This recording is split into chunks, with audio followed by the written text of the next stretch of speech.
Hey guys, this is RiverKingDan. Today I am going to talk about an EV guide for beginners. This is an opportunity that I got through GGPoker. So let's get into it. So the topics we're going to cover today are: what is EV in poker? We're going to illustrate it with an example through flipping a coin. After that, we're going to apply it in poker through aces against king, a classic hand. After that, we're going to introduce a villain called variance. And at the end, we're going to explain why EV is important for you.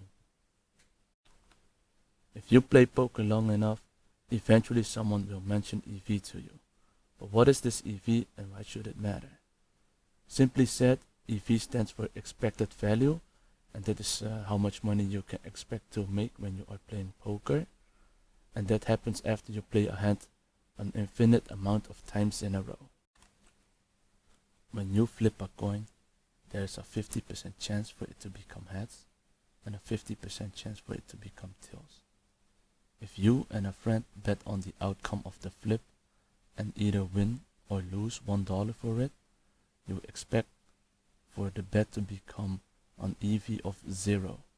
This is because if you win 1 and lose $1 each time you flip, over enough flips, it will even out and you will win as much as you will lose. This is because it will become either heads or tails, making it a break-even bet for you. However, if you receive $1 for a win and lose $2 when you lose, the bet becomes negative EV. It's because you receive less than you win. And if there's a 50% chance of winning, then you expect to lose 50 cents per flip. So let's illustrate this through a poker example. Imagine sitting at your favorite table and boom, you receive aces. And usually when you've got aces, you want to get as much money in the middle as possible. And if your opponent has kings, he wants to do the same. So you both go all in. But what is the EV that you have when you go all in with aces against kings?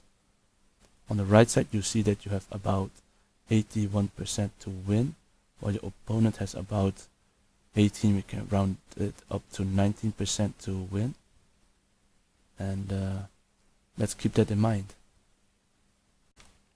Because if you win 81% of the time and lose 19% of the time, this will make it easy to calculate your EV when you play the hand 100 times, because this means you will win 81 hands and lose 19 of them. So if you and your opponent go all in 100 times and you are betting $100 each time, that means that there will be 20,000 in the pot total, and you should expect to win 81% of it.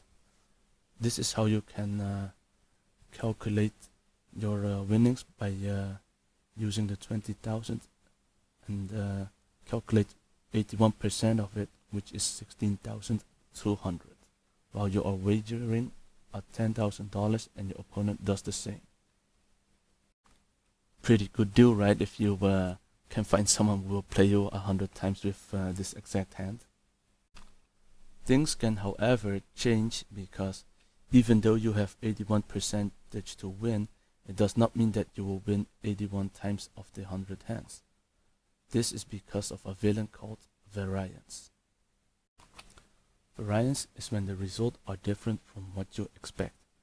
If you flip a coin 10 times, you expect to flip it 5 times head and 5 times tails. But when you flip it, it could actually become 7 times heads and 3 times tails. In this case, the variance is 2. This is the difference between your expectation and the results. Let's apply it to the aces against king hand. Imagine you go all in 10 times against your opponent and you lose 7 out of 10 times. You would ask yourself, is this even possible? Or you might even flip the table because you're very angry. But this can actually happen because even though you have 81% win chance, there's also a 90% chance that you lose. And if you either run unlucky or your opponent very lucky, It is not rare for you to lose 7 times, while you should have won 8 times. Does this mean that it is rigged? No, of course not. It just means that you ran bad. But if you played hand an infinite amount of times, eventually this will even out.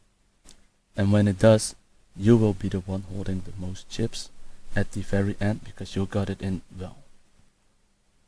So don't be discouraged when you run bad in the short term, because this will eventually turn around for you.